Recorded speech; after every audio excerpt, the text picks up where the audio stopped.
Good afternoon, everybody, and welcome to our Lunch and Learn event entitled English Language Drama in Quebec, Musicals on Either Side of 1976.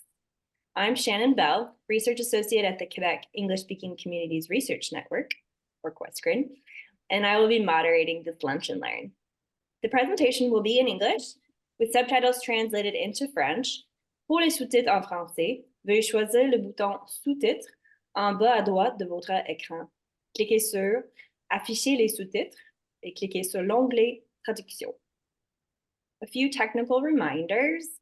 Please remember to keep your microphones muted during the event. If you have any technical difficulties, you can write a message in the chat and we will address the issue as best we can. We are recording today's session and it will be shared on our YouTube page. Please write any questions you may have in the Q&A box, which you can find by clicking the Q&A icon at the bottom of your Zoom screen.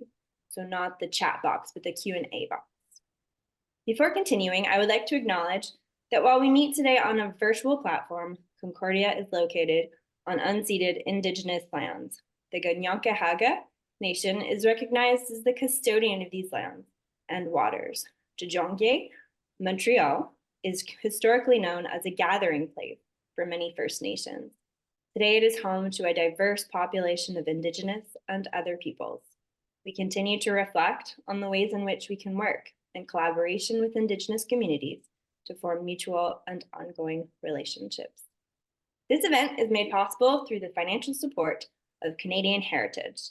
QUESCREN also receives funding from the Secrétariat aux relations avec les Québécois d'expression anglaise, the Canadian Institute for Research on Linguistic Minorities, and Concordia University. One last note that this is a space for intellectual exchange.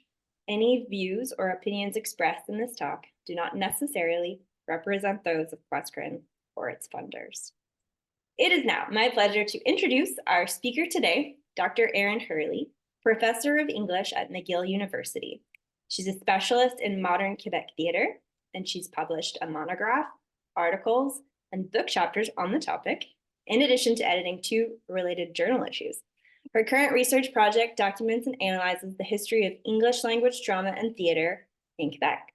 And in the fall of 2022, she served as historical consultant and performer in Laurence Dauphinet's original play, Cyclorama, which was staged at the Centaur Theatre and the Centaur Theatre d'aujourd'hui. And with that, I will turn it over to you, Dr. Hurley. Great, thanks so much. I'm going to share my screen and start the slideshow. Shannon, can you just let me know that you're seeing my PowerPoint there? That's good. Yep, I see your PowerPoint. Okay, great. Thanks everyone for coming. I'm glad for this opportunity to be able to share some of my research. So I propose we jump right in to what's going to be a kind of overview of English language drama and theatre in Quebec. And I'm going to take 2 musicals as examples of an important shift in identity concept in the sector and the way that that shift is worked out. But first, you might wonder, what is English language theatre in Quebec? So I'm going to share 4 observations from my research to date, which looks at the period from 1930 to about 2010. The first is that English language theatre in Quebec extends from garrison theatricals of the British in the mid-18th century to today's approximately 19 professional and 66 semi-professional or amateur theatre companies. Second, it takes place largely, but not exclusively, in Montreal. Here's a map documenting where, that points out where theatre has been practiced, again, between 1930 and about 2010. This setup here, where the concentrations in Montreal with outlying areas, including Quebec City and importantly, the Eastern Townships, won't be surprising to any of you who are familiar with English language Quebec and its history. Third observation, the shape of the sector is remarkably consistent, even as the players change over time. So it's consistent both in its clustering in the map that you're seeing before you, and also in its composition, where the sector is generally composed of 2 or sometimes 3 théâtre saison or institutional theaters, a few long-standing amateur theatre companies, which develop and also would develop theatrical talent and also audiences for the theater, a varying number of upstart professional companies, and a handful of training programs aimed at securing the social reproduction of the sector itself. Fourth, with respect to la dramaturgie, this is a chart of all of the companies that I've been able to pinpoint to date between 1930, actually between 1909, and 2019. And you see their start dates are marked in blue and their closing dates are marked in orange. So this is, again, just a picture of the sector itself. And now with respect to la dramaturgie, or the playwriting, we see a steadily rising curve of original English language plays by Quebec authors from 1950 forward. I'll just note that, fun fact, in 1959, Leonard Cohen and Irving Layton attempted to lift Quebec playwriting in English out of the nadir into which it is sunk, as you can see on the chart.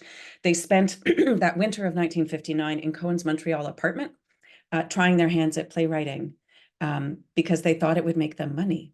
This is hilarious to a theater person. Quote, Irving and I think that with 3 months of intense work, we can make enough to last us at least a year, end quote. Thank you, Leonard Cohen. This gives us 9 months for pure poetry, he says. This fantasy did not come to pass, but there you go. So my analysis of the pre-1970 repertoire, which I've done elsewhere, shows that first, there were very few original plays produced. So original plays written by Quebec playwrights, new work. Second, imported American and European, especially British content, dominated Quebec's English language theatrical offer, from professional houses to amateur productions. You can see this in a couple of, these are covers from programs across the period. These are programs from the Quebec Art Theatre and the Montreal Studio and Drama Club, which was a theatre founded in 1958. So no original plays, very few original plays. What was produced was imported. And third, there seemed to be very little need for presenting any sense of a distinctive or local identity or character on stage, or telling Quebec stories. We see then, as we do now, a fair bit of Shakespeare, for example, decidedly not local. Now, this isn't to say that locals didn't participate in the theater. They did, of course. And indeed, these early years between 1930 and the mid-70s are replete with amateur theatricals in churches, in schools, in rented halls. For instance, the major theatrical successes in English in the 1940s by homegrown companies all emerged out of the amateur sphere, not the professional sphere, and by people issued from diaspora.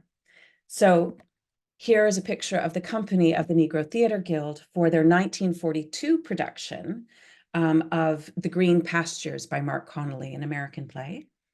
The Negro Theatre Guild drew on the various talents of the Union United Church. And this particular production, whose narrative featured African-American spirituals and also dance sequences, brought together more than 100 performers from the Union United Church, from the church's drama, dance, and music clubs. And this was performed on the stage of His Majesty's Theatre, a professional roadhouse in town. This same decade of the 40s closes with the Dominion Drama Festival award-winning production of The Dybbuk. This is a drawing of the set designed by Herbert Whitaker. The Dybbuk, which was produced by the Young Women's Hebrew Association players.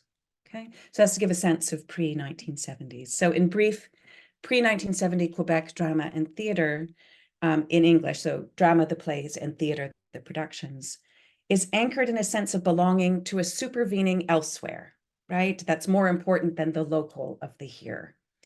This elsewhere is a cultural commonwealth that is metropolitan, so importing productions from New York and London, right? Theatrical metropoles, and also international, Eastern Europe, for example, the United States. This expanded sense of belonging on the part of English language theater practitioners and productions contributed to a distinct sense of majoritarian identity in the theater, even if it was definitely a minority language art form. This sense of being the majority, despite demographically being a minority, continues to be the case even through the late 50s and 60s, which of course were this extended moment of rising nationalisms, both Canadian and Quebecois, and of commensurate concern over Canadian and Quebecois culture, right? The pressing questions at the time, some of which come to be answered or responded to by the Massey Commission from 1949 to 1951, the pressing questions are, does Canadian culture exist? If so, what is it? What does it look like? What's its content? Likewise for Quebecois culture. Sorry, I'm just turning my page. Give me a second. So the sole success, we're going to take as an example, the sole success of English language original drama from the 1950s, the decade in which Leonard Cohen and Irving Layton thought they'd make a killing by writing plays. The one success of English language drama was actually a musical, My Fair Lady, from 1957. And the anxieties that are articulated in the Massey Commission about who are we, how do we represent ourselves as Canadians, and in another instance, as Quebecois, these anxieties are teased in the opening musical number, sorry, the second musical number of My Fair Lady, which is called Teach Me How to Think Canadian. Here are an example of the lyrics. Every other country has tradition by the mile. If you're going to be a nation, you've got to have a style. You've got to have a unique constitution. You've got to make a unique contribution. You've got to express yourself in literature and art. And on the international scene, you've got to play a part. So this is My Fair Lady, a musical satire of Canadian culture and politics, written, produced, and performed by McGill undergraduates in 1957. And it skewered quite thoroughly the quest for a Canadian cultural identity, and pointed to, had a sense of like the idiocy of this pursuit. The conceit for My Fair Lady is the arrival of an Inuit princess in Canada's capital of Ottawa. Aurora Borealis, that's the princess's name, and she's princess of a fictional Arctic island of Mukluku. She arrives in pursuit of a husband, which she's required to acquire before her 21st birthday, because if she doesn't, her country, Mukluku, will cede its independence to Canada.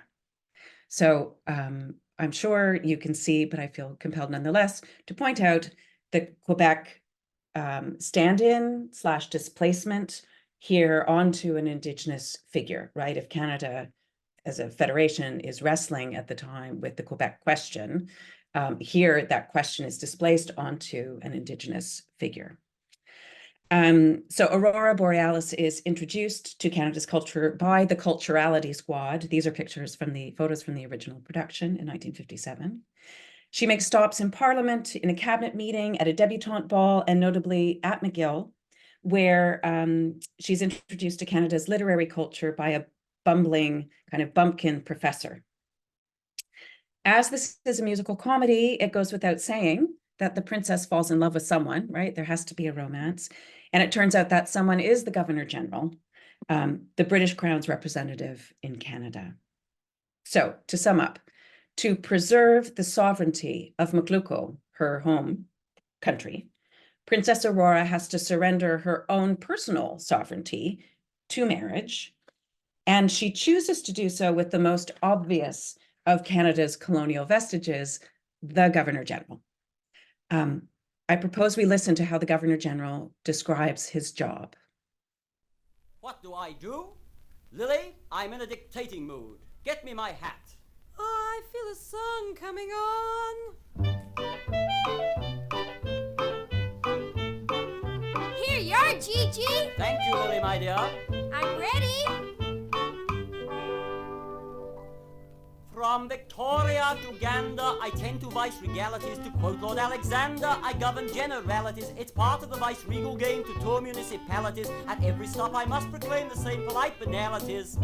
Charming, delightful, beautiful, frightful.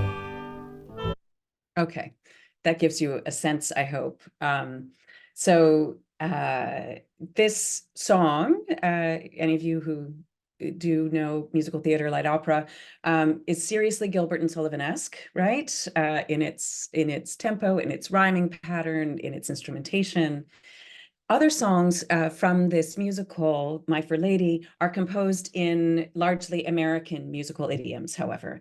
These combine, and here I'm quoting, 1940s sentimentality, 1950s rock, there's a tribute to Elvis, and various elements of jazz, end quote.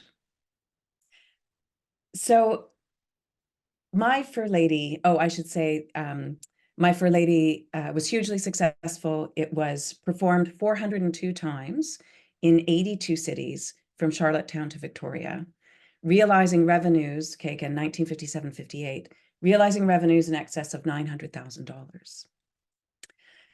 This musical carefully and comically points to, but stands apart from, untouched by contemporaneous movements advocating precisely for autonomy and legitimacy. In this case, and in this moment, on the part of Quebecois and the Inuit, for instance, both populations invoked and, at least obliquely in the case of Quebecois, represented in the musical. This stance, this ability to stand apart, right, from those battles, evinces a sense of majoritarianism, right, on the part of the musical and potentially its composers. But as they say, what goes up must come down, and English theater post-1970 in Quebec testifies to such a change of state. What do I do? Oops, sorry, wrong button. There we go. As you know, the decade of the 70s reorients the Anglophone minority to its place as a minority in a more concrete topography and in a Francophone majority society. As to the drama, English language minority drama sees its relative smallness boldly underscored by the solid and growing institutionalization and professionalization of French language Quebec drama, its counterpart. This shift to minority identity is evident in the repertoire as well. Note, again, this is the same slide as before, but the more robust emergence of a minority language original drama post-1970. So it's also significant that much of this drama of the 70s portrays existential crises and characters at sea in a world of competing realities, just as the Anglo minority is confronting its own change in status, its own shift in reality, if you will. The characters of playwrights such as Eleanor Siminovich and Robert Tembeck, for instance, they live in a kind of fun home representational world where men and women, artists and non-artists, learn and live in different realities. The 1984 musical comedy Anglo, the musical, tracks this kind of reality adjustment in a somewhat different register from Siminovich and Tembeck. Like My Fair Lady, Anglo is another hugely successful musical satire on nationalist policies and politics.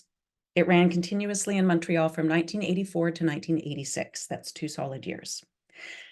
But this time, the nationalism is a Quebecois Francophone one that risks compromising the autonomy of Anglo-Quebecers as opposed to citizens of McGill. The narrative framework of this musical also mimics that of My Fair Lady. A stranger comes to town and must learn about their new surroundings.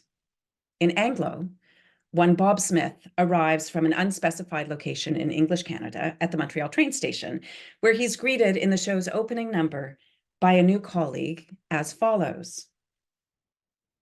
Jeanne, his new colleague, says, "Bienvenue, welcome to Montreal." Jeanne Tremblay, séparatiste. Bob extends a warm handshake and says, "Bob Smith, Capricorn." So here then is our friendly but clueless protagonist, Bob, who offers his astrological sign as a significant identity marker in response to Jeanne's declaration of her stance on Quebec's independence. Bob's initial blitheness, right, to the circumstances in which he's landed is slowly overcome across 9 songs and 26 scenes in which he learns the proverbial rules of engagement for an Anglophone in Montreal's work environments, public spaces, social worlds, and cultural venues. Human resources, for instance, schools him in Anglo hegemony. His colleague teaches him how to stay under the radar as an Anglophone. He suggests pretending not being able to hear or to speak.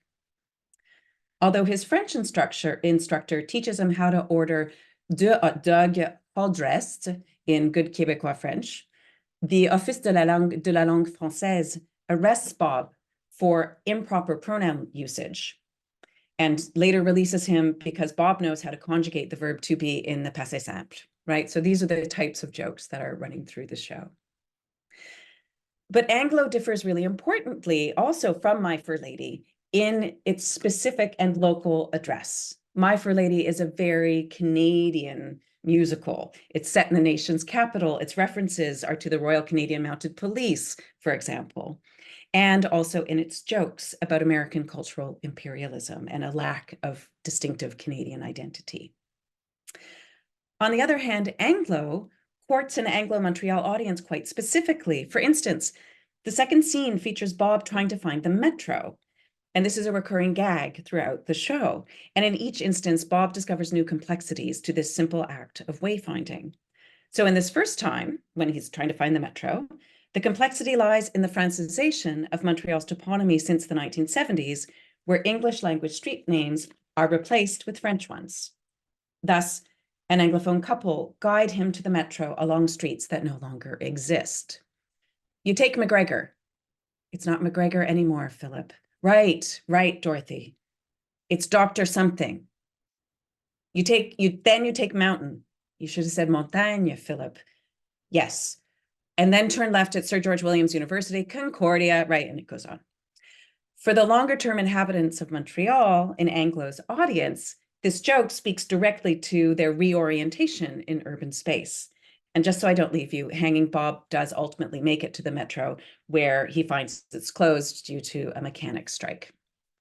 In the end, however, like Princess Aurora, who encourages her people to join Canada, just as she has joined in matrimony to the Governor General, our hero, Bob Smith, elects to stay in Montreal.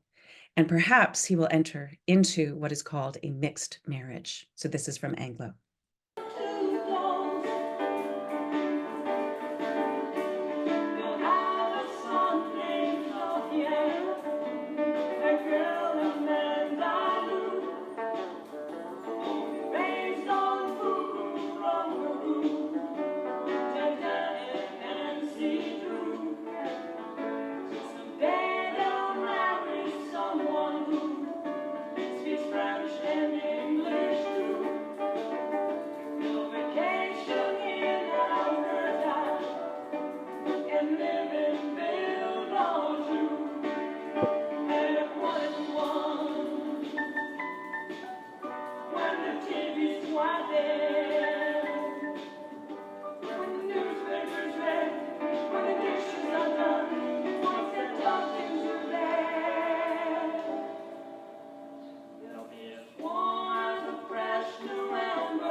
Okay, and it goes on for a couple of more verses. So you'll have noted maybe the popular musical idiom, right? That's being used in this song about mixed marriage.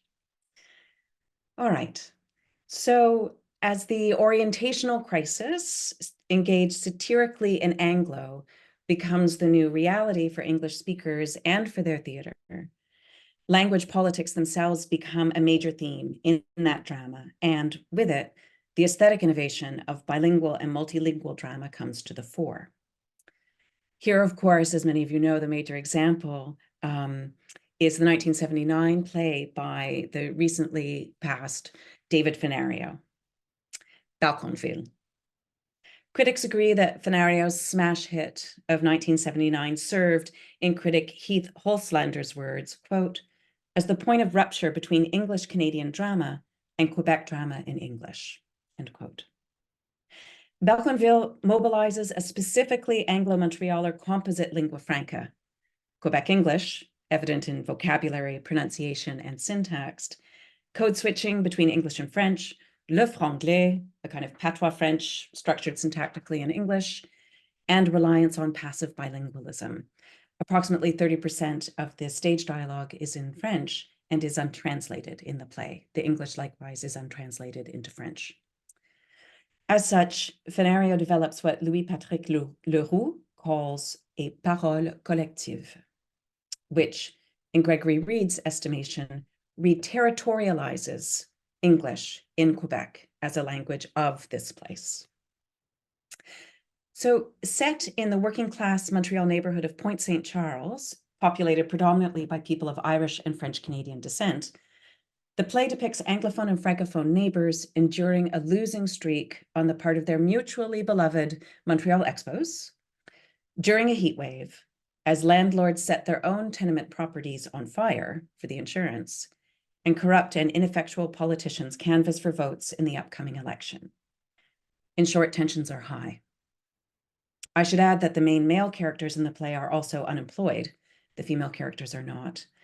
And nobody's going anywhere, hence the title, Balconville, as the place where they vacation.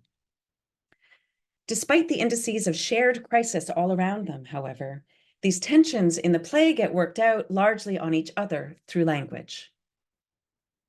Literary scholar Jane Custis writes, quote, while the characters share the same geographic, socioeconomic, and even psychological space, they cannot see beyond the English-French standoff and cannot therefore unite against the shared enemy of endemic poverty and economic exploitation, end quote. The play is structured in a series of near rapprochements between French and Anglophone characters, Francophone, and Anglophone characters that are then disavowed by the characters' retrenchment and reassertion of sides. If the Balconville characters' emphasis on linguistic duality inhibits their class consciousness, it also risks obscuring cultural plurality. Making such plurality visible and audible on stage was the redressive work of playwright and actor Lorena Gale, pictured on this slide.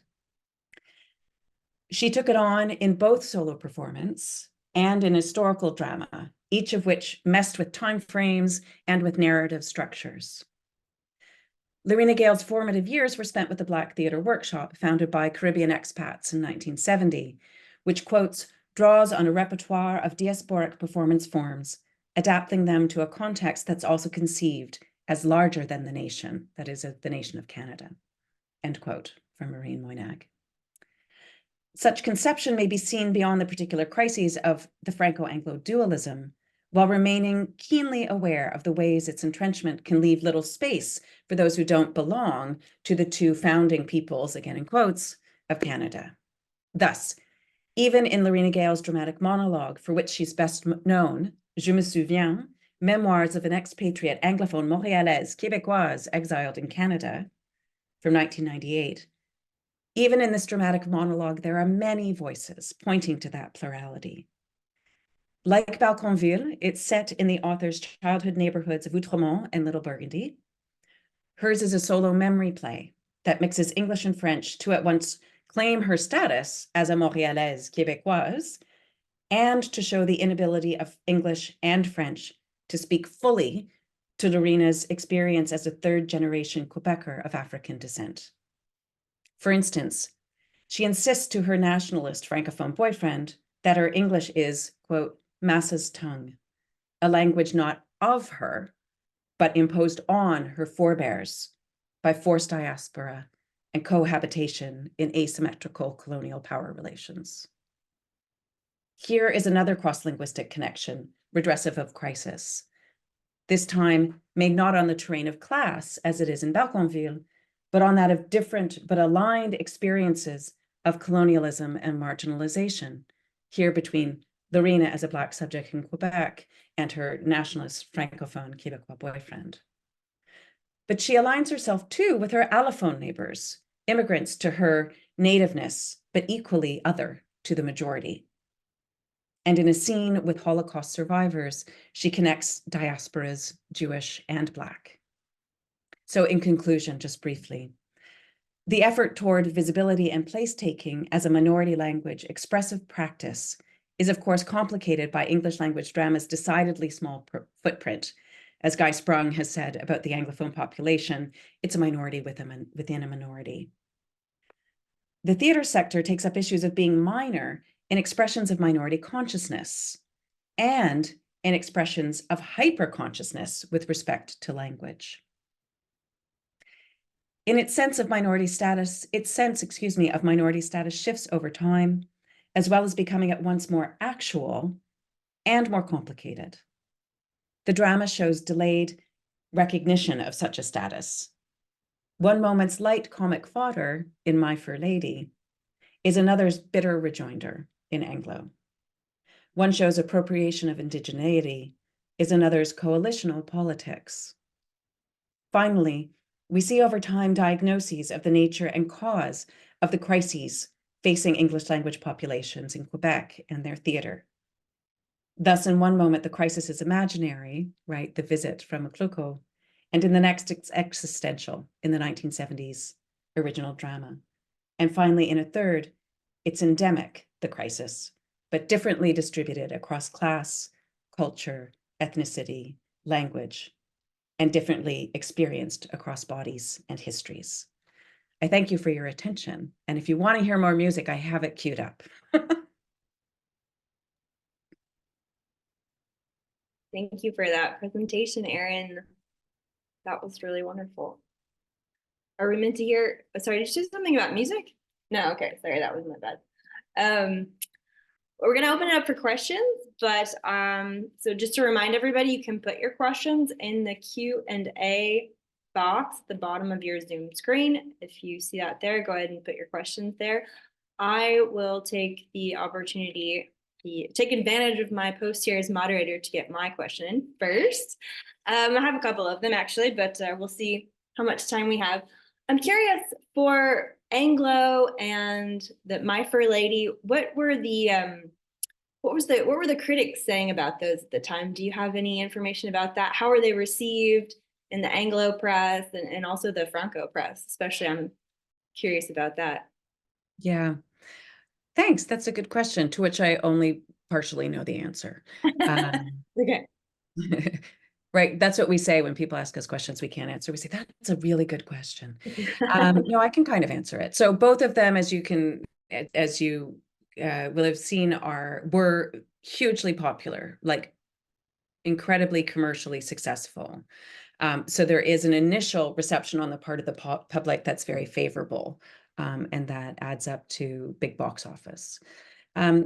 From what I have seen of the coverage, and I've not done an extensive and complete review of the press coverage for both of these musicals, but what I have seen are very favorable notices on the whole. My Fair Lady was taken up across the country as a wonderful example of homegrown talent. Many of the members, almost all of the members of the producing and writing / musical team went on to run major Canadian cultural institutions. So James de Beaujeu Domville, for example, ran the National Theatre School. Timothy Porteous, I forget now what he ran. I have that in my notes somewhere.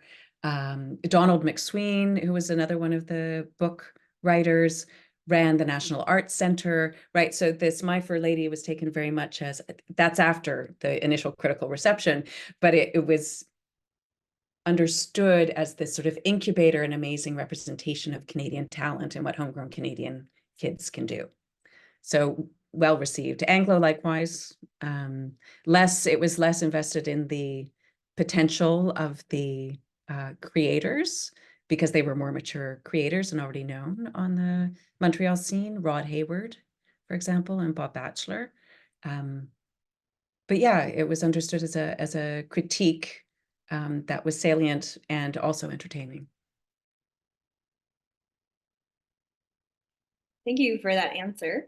I have one question from Lorraine O'Donnell, QUESCREN. She says, thanks for the great talk. She's saying that you're doing pioneering research.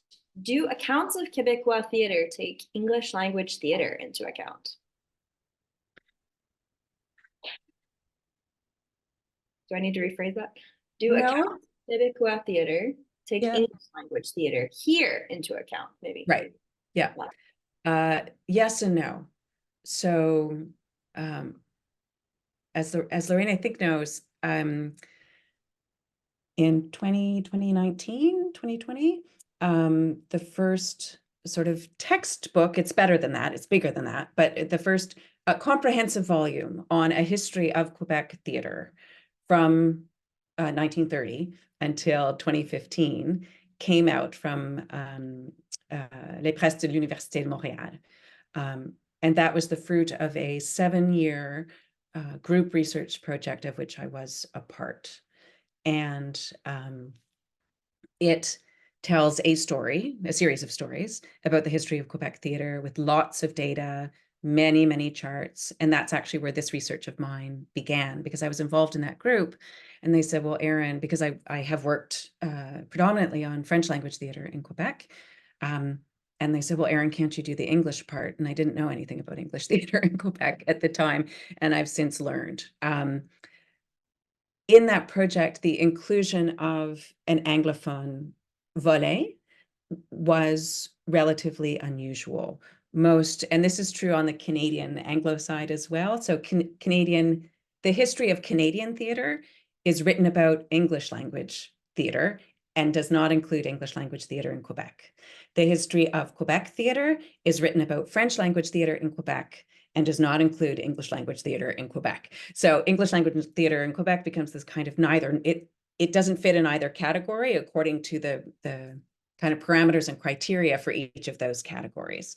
So it's been left out of both stories, and part of the effort here is to tell the story and or a bunch of the stories, and to try to reinsert it into that narrative. So part of the effort of this textbook project that I was a part of was to have that story knit alongside the story of French language theatre, because in many ways they're in harmony, right? There are really interesting connection points, and there are very significant divergences. Like I alluded at the beginning of the talk to the fact that the minority status of Anglophones and of their theatre in English was underscored in the 1970s to today by the very strong and progressive institutionalization and financing of French language theatre in the province, right?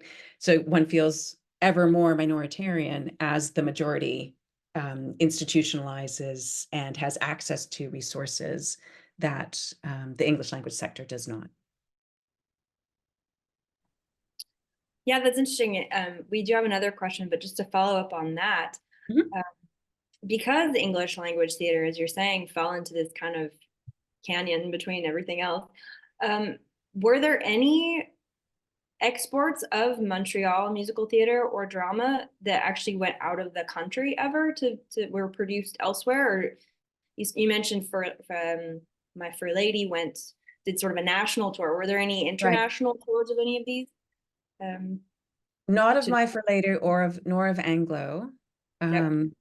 I mean, Anglo, so it was produced in 1984, but it's set in 1976.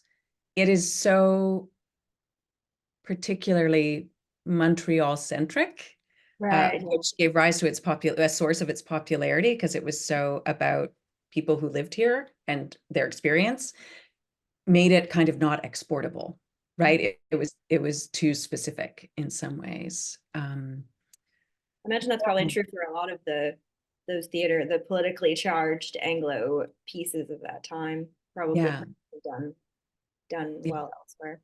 Yeah. Do you have anything else? Else? Say My Fair Lady toured nationally across Canada. Yeah. Okay. We'll go on to a question from Rod McLeod. He asks, have you ever come across The Arts, a Concordia-based student group that did amazing musicals at F.D. Smith Auditorium in the early to mid 1970s, which produced a wave of performers who went on to great things, including Bob Batchelor, like a renaissance, at least in local music production.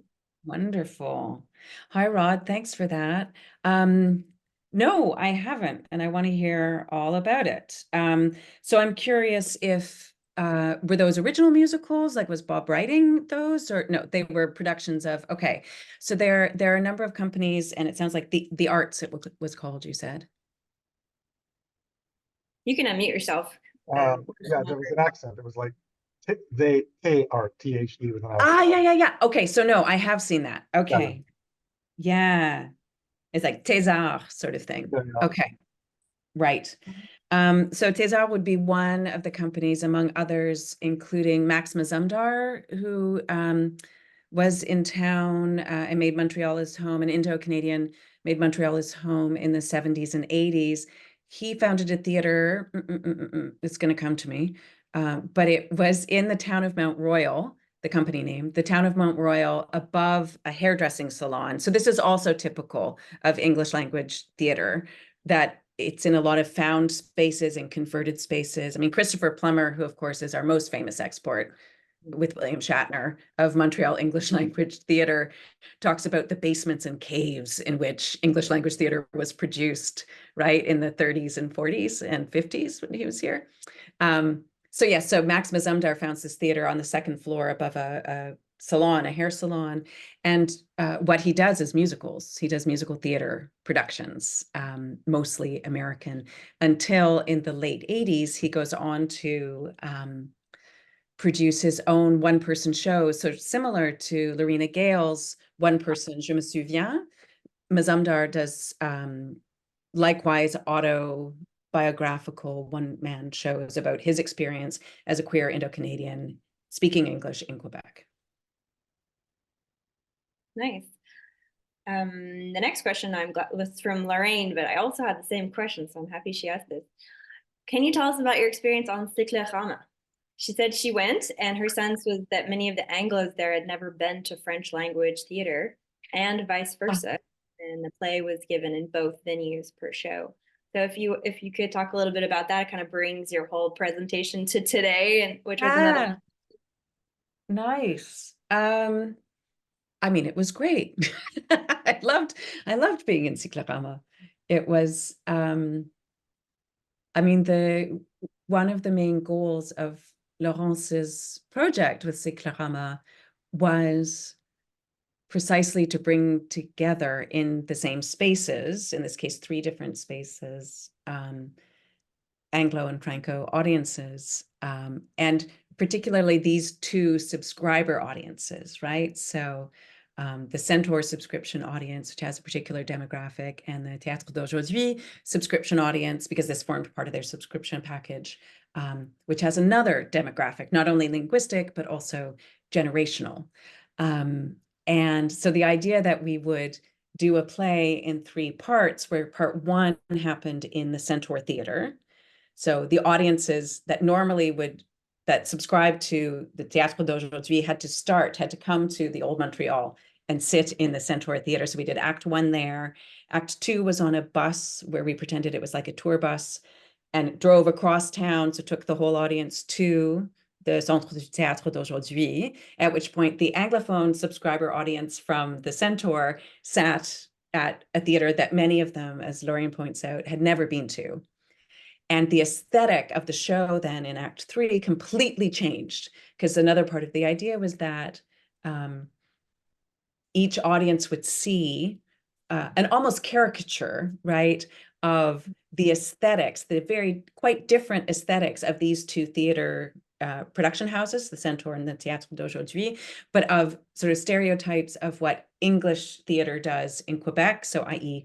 realism, lots of drinking tea and boring conversation, and in, elaborately decorated sets, and what happens in French language theater in Quebec, which is experimental and projections and beautiful aesthetically, right? Lots of gorgeous color and, non-linear narratives. So it was really, the goal was to stage an encounter, not only on the stage, where the show is about the history of English theaters and French theaters in Montreal, and they're coming together, right? And so not only on the stage, but also in the house. And one of the things that made that experience so fulfilling for me was, apart from my amazing compatriots on stage and on the crew, was that I would ride the metro home from the Théâtre d'Aujourd'hui each night. So I get on at the Sherbrooke Metro, and inevitably someone from the audience would be on the metro, because everyone goes to the metro after the show. And I had a bunch of Anglophone Montrealers talking to me about their experience as Anglo-Montrealers and what they see at the theater and what rang true and what they thought maybe didn't ring so true. And so that too was fascinating for me as a researcher, right? I felt like my research really continued in doing the show and helping contributing materials to the show, performing in the show, and then in the aftermath of the show where people reached out to me to talk about it and their experiences. I'm wondering if you, as you're obviously an accomplished academic with a job at McGill, do you perform very often, or was this one of your first performances in a while? No, that was the folly of Laurence Dauphiné, bless her.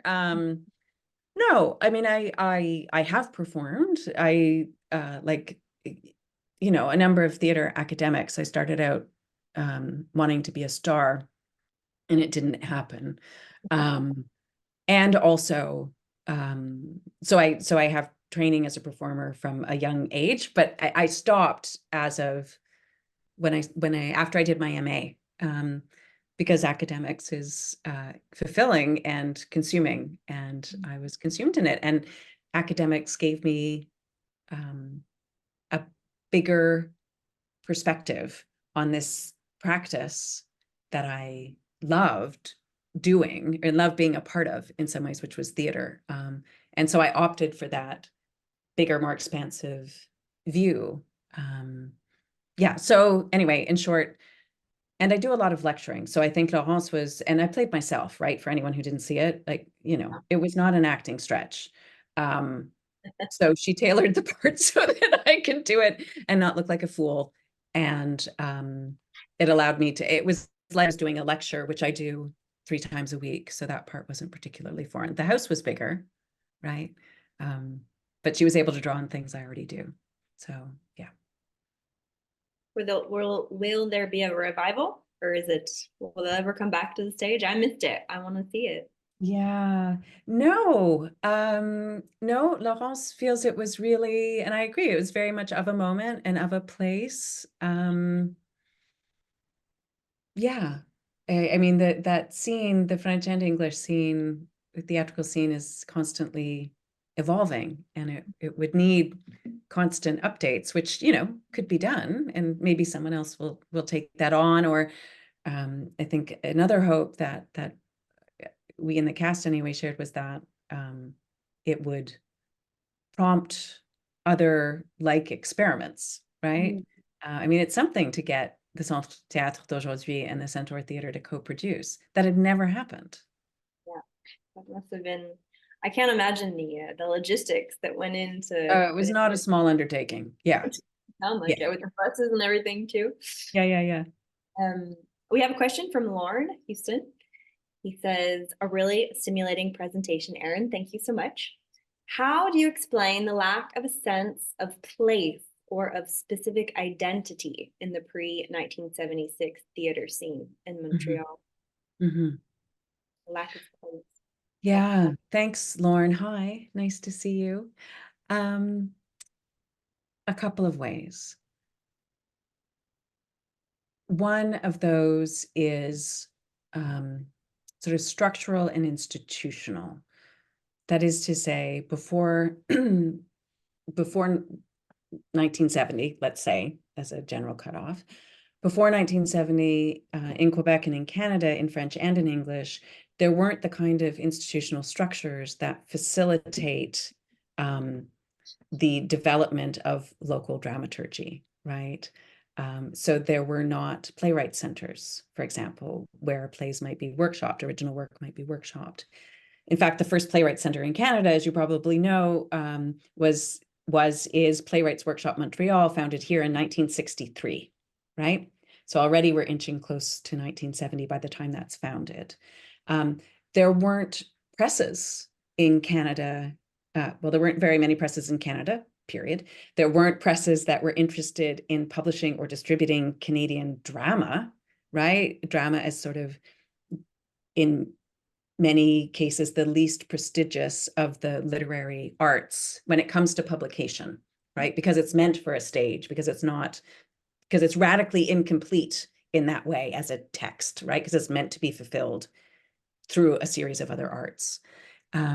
So there are these, and there weren't training programs. So we didn't have in English or really in French in Quebec, much in the way of training for acting. There was for music, as you know, and for art, as you also know.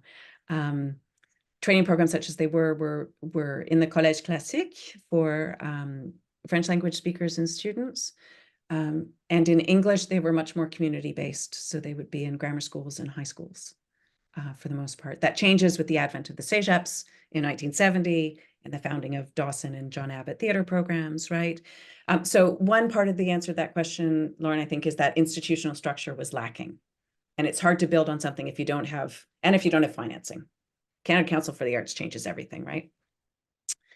And the second answer, I think, to that question is the kind of colonial hangover, right? A sense of, a very real sense and felt sense that, yes, we're living in Quebec, but we're Canadian, right? The kind of Canadian first. Now in Quebec, you're much more likely, as you know, to hear people talk about being Montrealers more than they're Quebecers or Canadians, right? That there is a distinctive metropolitan identity. But at the time, pre the 70s, and again, as Canada, as a Dominion is still sort of wrestling with questions, struggling with questions around colonialism, the identification is with English Canada and also England for white Anglo-Saxon Protestants who were the predominant makers and producers of English language theater before 1970. Also the sense that that's where the good culture is, right? Like you go to London to see real theater. Stratford in Ontario is founded as a Shakespearean stage, even though it's supposed to be the most Canadian theater, right? Like all of these sort of dissonances are in operation before 1970 and continue, of course, post that date too. We don't have any other questions in the chat. I do have one question. We have about a minute left. So this question probably would take more than a minute to answer. It's about the financing, the funding. Did you happen to see in your research is 1976 a particular marker for some kind of shift in funding for the arts for English language theater? Were there more or less programs, sponsorship programs for more French language theater? Was there a shift there at all at the sort of provincial / federal level? Right. So the first shift is really 1957 with the founding of the Canada Council for the Arts. So interestingly, the only theater in Quebec, French or English, to receive Canada Council funding in that first year, 1957-58, was the English language Montreal Repertory Theatre. That changes, but that gives a sense of a certain dominance is too strong, a certain priority in the theater scene as a whole of English language theater at the time, that it is more advanced, if you will, more developed as a structure in 1957 than the French language theater scene is. The French language theater scene rapidly catches up and definitively surpasses the English language theater scene by 1976, for sure, right? Oh, by 1976. Yeah. The second big moment around funding would be with the Commission on Bilingualism and Biculturalism. So what's that, 69? You know, they deliver their findings over a series of years, but it's at that cusp of 60s and 70s. And the reason one of the reasons that's important is because it spawns, what's it called? A portfolio, a minister who then, whose office then provides funding to, for example, Black Theatre Workshop, which was not eligible for Canada Council funding because of its connections to community, because it was not structured administratively at that moment as the way that Canada Council thought a professional theater should be structured, right? Because of its board interactions and not having an admin assistant and things like that. So many English language theaters go alternate routes for funding, and Canadian Heritage is a really important source. Mm-hmm. Okay. Okay, well, thank you for that very quick answer. I'm sure you could go into more detail. that's right. That's a good one. So with that, if there's nothing else as far as questions go, I will thank you very much for this presentation and the delightful discussion after. And I will also have a few messages for the rest of our audience. We always like to hear your feedback, and we invite you to fill out the evaluation form for today's Lunch and Learn, which should be appearing in the chat soon if it hasn't already. Stay tuned for upcoming events in our Lunch and Learn series. Our next event will be in French with researcher Maria Popica, who will look at initiatives bringing together Anglophone and Francophone college level students in Quebec. And we'll also be sharing a link to that in the chat. The best way to learn about what's coming up in our programming is to sign up for our newsletter if you haven't already done so, or to follow us on Facebook and LinkedIn. In closing, we again recognize the financial support of Canadian Heritage and our other funders, the Secrétariat aux relations avec les Québécois d'expression anglaise, the Canadian Institute for Research on Linguistic Minorities, and Concordia University. Thank you again, Dr. Hurley, for this today, and thank you all for attending, and we wish you all a wonderful rest of your afternoon. See you next time.